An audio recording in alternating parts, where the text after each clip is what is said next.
We'll start at that end with Robert Carradine. Thanks for coming out, y'all.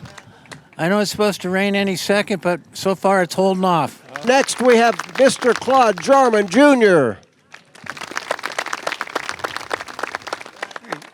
Closer, they say. Like Frank Sinatra? I mean, Yeah. is that better? Okay.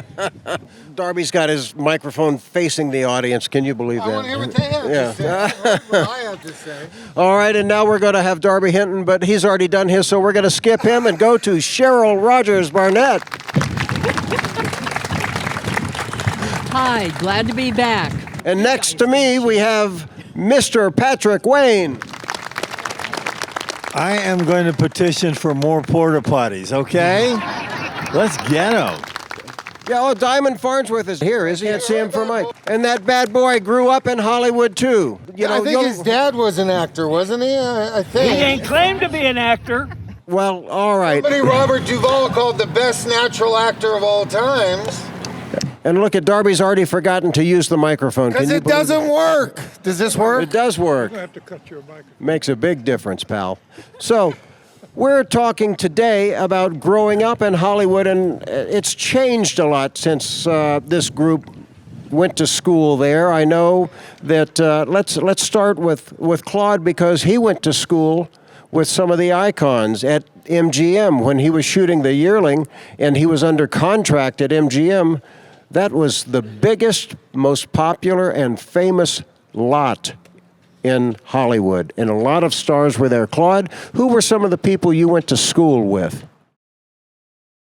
Well, I had a life-changing experience. When I was 10 years old, I was taken out of a schoolroom, 5th grade in Nashville, Tennessee. And a month later, I was in Hollywood going to a one-room school with Elizabeth Taylor, Nice. Margaret O'Brien, Nice. Jane Powell, Dean Stockwell.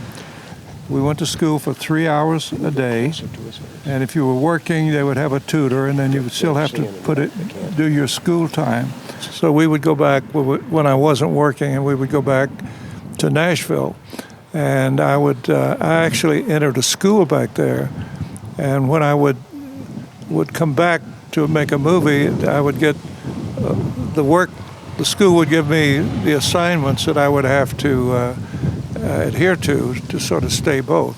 When we're talking about it, it was very hard to learn anything.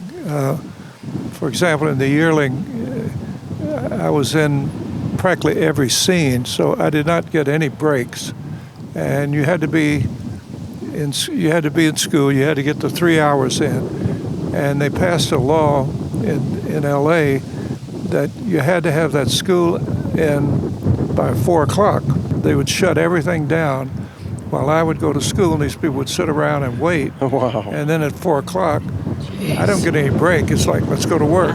So it was very, very hard. And I don't know how I learned anything, frankly, because it was very hard to concentrate on both. And but it's just the way it was. And when I was at MGM, and when I wasn't working, to be in the school, it was great. 3 hours. We would have 15 minutes at 10:30 for recess.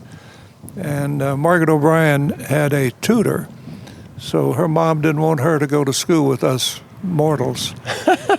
so she could come down and spend 15-minute recess with us. And but it was very hard. Then at noon, everybody would go, and a lot of these kids, like Elizabeth Taylor, she sort of went through the school system, but I don't think she really was that into it. But all these kids were really smart, so they could pick up what they wanted to. And but it was a good way of, you were around people who were very intelligent and had a good work ethic, and so from that it was something that you wanted to keep up with them. Well, the studio system, they do not have it like that anymore, but even in the television era, even though the studios were reducing the scale of motion pictures, the television age was booming. And so we had people who were child actors working on TV series and going to school in the daytime. Now Darby, as a 10-year-old lead in the Daniel Boone series, what was school like for you? Well, it was fun. Like you said, we didn't have the exact amount of people because we would have our own school teacher that would follow us to the set and, teach me out on a log, or usually the back of a car was where I got most of my schooling. But it was a nice day. We could be out on a log. But if I wasn't actually working, we would go to the main schoolhouse on the Fox lot at Pico. And that is where there was a wonderful teacher there called Francis Clamp, who taught everybody from Shirley Temple. There's a couple of great desks there where all these people carved their names in the desk, and somewhere they probably threw it out. I don't know, but that would be a fun one to have. But yeah, it was 3 hours a day is what we were required to get. It was supposed to be in at least 15-minute chunks, which it usually wasn't. It was any time that you weren't actually in front of the camera. They didn't need you for lighting or anything. Well, if you were in the middle of an intense learning session with your teacher and they said, "We need you now on set," what would happen? They would come and pull you, and you'd go on set, and you'd be getting ready to do a scene with a Woody Strode or some great actor, and you're thinking, man, I know that spelling test. What was that? And you keep thinking of that, and then you do the scene. They say, cut, quick, back to school. And you'd run to school, and you'd sit down and go, man, I could have done that scene better if I'd only done that. So it was a challenge sometimes. But that's why they wanted you to try to get it in chunks.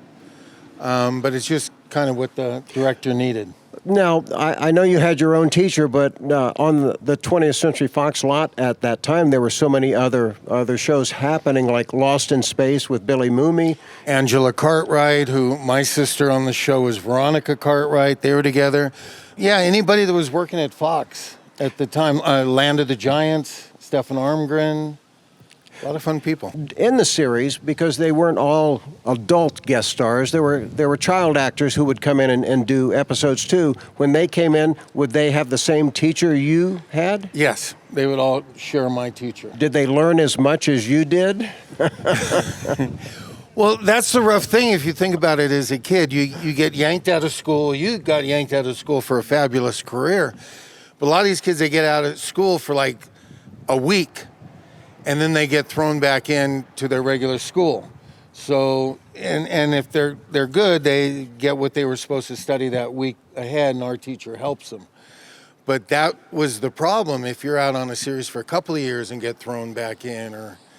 So that's the challenge of learning sometimes. Mm-hmm. Now, Cheryl, you weren't a child actor, but you did go on the lots all the time, and your dad, of course, the superstar, the king of the Cowboys, Roy Rogers. Let's hear it for Roy.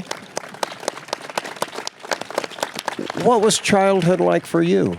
Well, my experience was quite different in that I didn't have to go to school there.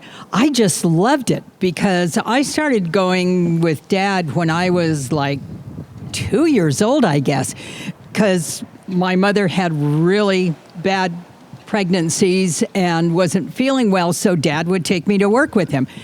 And I got to go to the big kids' school, and I thought that was the greatest thing in the world. So I loved that experience, and I got to go to school way ahead of where I would have been normally. It also, just being on the lot, we had the Western Street, and we had the Mexican Street, and the street that was more like New York City. And so it was like Disneyland, and it was way before there was a Disneyland. So I was fascinated. I thought it was wonderful. And Bobby, when you were going to school, your first film, you were 17 years old when you made The Cowboys. Let's hear it for John Wayne and the Cowboys too, okay? That's a great film. He was the oldest of the little cowboys, Slim, they called him. We don't call him that anymore. All right, that's one for But you moved around a lot as a kid because of your dad. had different locations for schooling. What was that like, having to reacquaint yourself each time there was a move? Well, I'm still stuck on the Cowboys because, when you're under the age of 18, you got to have a guardian. And here I was going to spend 15 weeks on this film with Patrick's dad, and my brother David was not interested at all in being my guardian. So we selected A. Martinez as my guardian. Oh my! Who was, How old was he? I think he was 22, maybe. So anyhow, we were rooming together. As I recall, the Cowboys had to double up in rooms, so you're sharing a room. And I got drunk one night with A, and that's how I got my own room.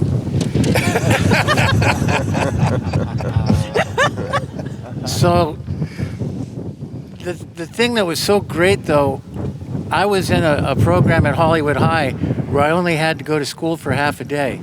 So that meant on location, I was done like at 10 o'clock in the morning. The rest of those poor sons of bitches had to stay there till 1. So I'd go out, and whenever you're not in school or on the set, you're supposed to practice your roping. So I'd go practice my roping, and one day I was out there practicing my roping, and I heard this horse coming at a pretty good clip. And I turned around and I looked behind me, and it's Patrick's dad on Dollar, his horse, and he had the horse's head pulled all the way the wrong way around, trying to get him to stop. And he wasn't stopping, and all the wranglers were hell-bent trying to catch up with him, and what they're doing was just making him go faster. So I did the place I was practicing my roping was right in front of the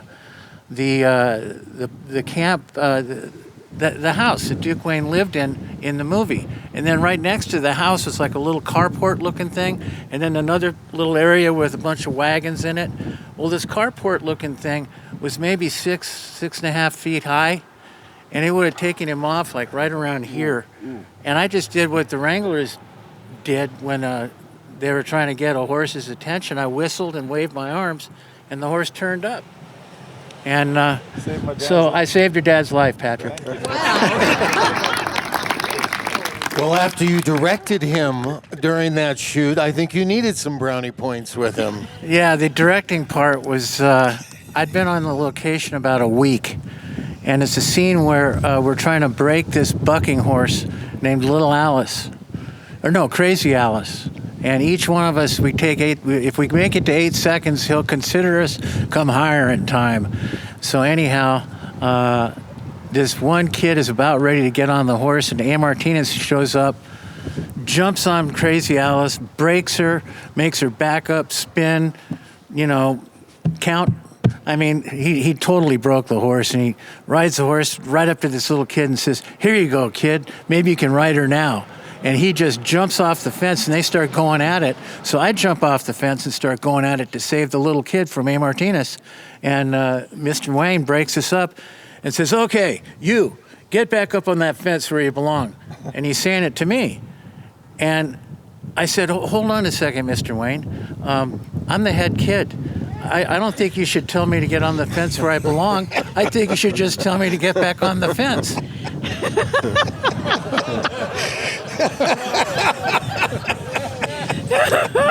That didn't go over well. But after I saved his life, he came out to watch me practice my roping. I felt a presence, and I looked, and it was him, and I thought, "Oh boy, here we go." And he said, "The roping looks pretty good." "Well, thank you, Mr. Wayne. Pretty nice day we're having." Yeah, it is, Mr. Wayne. Carry on, lad." He turned around and walked away. And I said, he just apologized. Well, Patrick, what was it like growing up with that man whose presence you could feel coming up behind you as a little kid? May I borrow your mic? Yeah, it's yours, sir. Help yourself.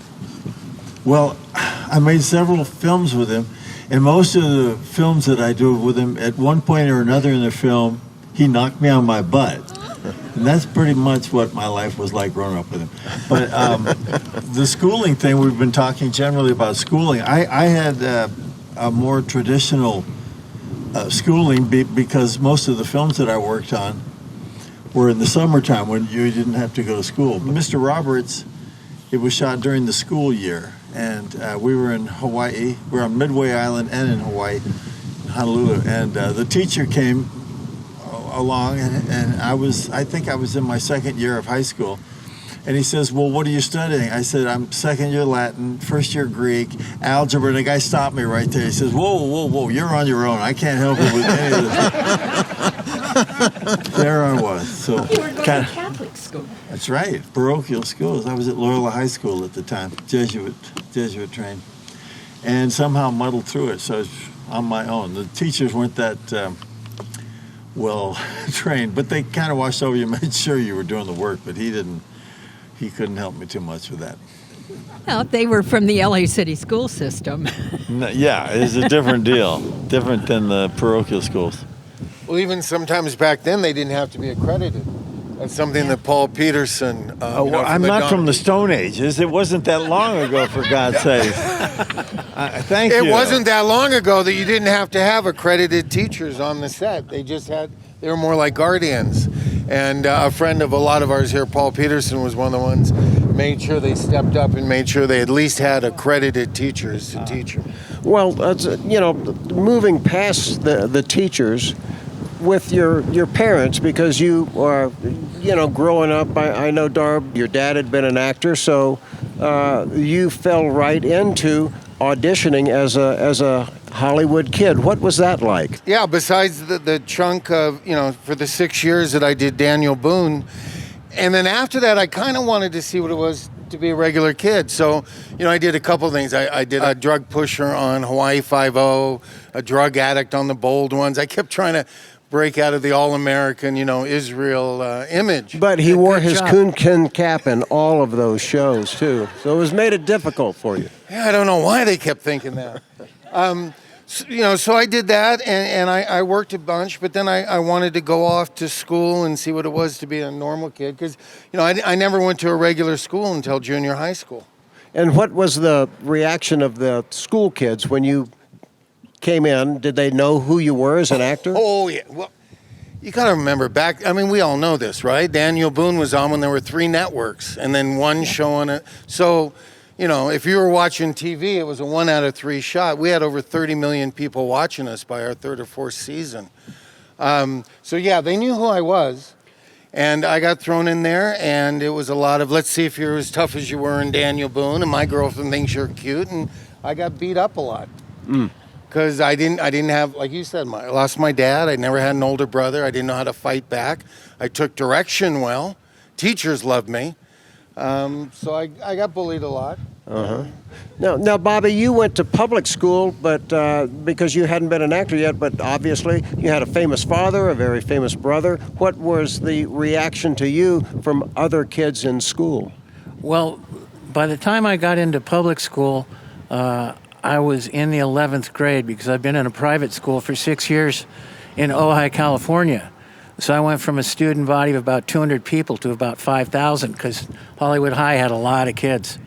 And I tried to get in the school play, and I couldn't get the job. Who were some of the other students at Hollywood High at that time? Well, Rita Wilson comes to mind, head cheerleader. She was real cute. But then after the Cowboys, I thought, well, now I'll get in the school play. So I tried out for one of these parts in the Admirable Crichton, classic high school play. And I talked my brother, his best friend, my other brother, the girlfriends, everybody to come down and see me in this play. And my line was, "Aye, aye, sir." I mean, one guy drove to Hollywood from Venice. He said, "I drove here from Venice to see Aye, aye, sir." But the kind of the high point of my Hollywood High School acting career was they had a program where students could direct a play. And I got cast in this play, and it went really well because I had more than one word to say. And I'll never forget this. After the play was over, it was called Spoon River Anthology. But after the play was over, I walked out, and I overheard this one kind of loudmouth little son of a saying, God, did you see Carradine? You couldn't even tell he was acting. And I was like, yes. That's good. Now, Cheryl, you went to school in normal livelihood, in the Valley, I think, is where you were growing up, in the San Fernando Valley. Was that a normal existence for you, even though you were the daughter of the king of the cowboys? Well, I bounced back and forth between public and private. I was precocious, I guess, is a good word. And Mom always sort of had me balancing back and forth between convent and Yes, your mother would. yes, and public school. But it's one of those things where just having the Rogers last name, when I would first be in school, I'd walk into a classroom and the kids would whinny or something. I remember following some girls in high school. We had just moved out to Chatsworth, and so I was going to Canoga Park High School, and there was two girls going down the steps of the science building in front of me, and they said, "Oh, Roy Rogers' daughter is going to school here. Have you seen her yet?" And the other one says, "Oh, yes, she's just so snobby." And they're right there, 2 steps in front of me, and looking back and looking around. They've got no idea who I am, but I'm very snobby, yeah. Boy, that's too bad. Now, Claude, when you were in Hollywood, was your family out here or just your father? No, my family came out for 2 years. My older sister, she was 18 months older than I was. She went to school in Westwood. They really did not like living in Hollywood. They wanted to go back to Nashville, which they did, and my father stayed with me. And during that 5-year period, I made 6 films at MGM. So I was pretty much working all the time. And so that's why they went back. They said, "Well, you're not even around. We might as well, and you're always on location, so we'll just live and you can come back and see us."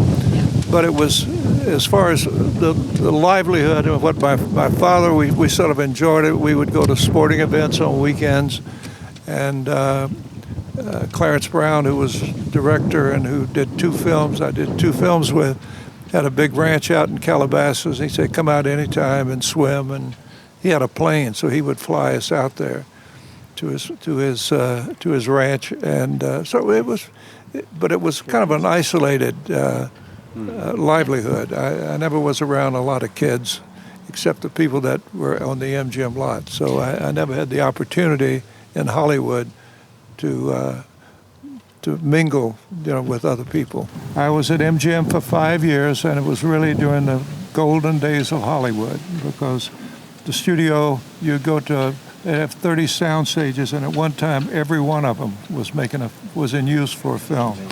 So that was really the best. And then by 1950, when television arrived, it all collapsed, and that was the end of Hollywood as we knew it. But I was at MGM for 5 years, and then after that, I made about 6 or 7 other movies. But that time I was back in Nashville, and was working when the opportunity came up. But it was quite a wonderful experience. Never forget it, and I'm glad I did it. But I don't know whether I want to do it again. Okay.